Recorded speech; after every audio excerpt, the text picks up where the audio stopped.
Përshëndetje të gjithëve, sapo zbrita nga sekretaria e GKK-s Apelit, aty unë dorëzova sot rekursin për gjykatën e lartë.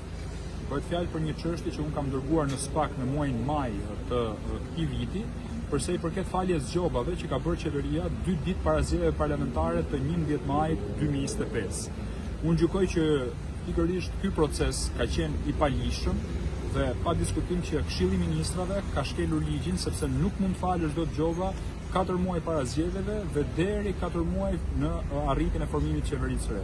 Pikërisht kjo është shkelja e ligjit, për këtë arsye unë kam kallëzuar në SPAK Këshillin e Ministrave, ndërkohë prokuroria e posaçme më ka rrëzuar, pastaj unë kam bërë ankimim në gjykatën e posaçme të shkallës parë kundër krimit të organizuar dhe korrupsionit, edhe kjo gjykatë më ka rrëzuar, ndërkohë pas këtij vendimi unë kam bërë një ankimim në gjykatën e Apelit për krimin e organizuar dhe korrupsionin, edhe kjo gjykatë më ka rrëzuar dhe tani erdhi momenti që unë të bëj një rekurs, pra të bëj një ankimim tjetër në gjykatën e lartë. Jam shpresë plot që do marr drejtësi për këtë çështje.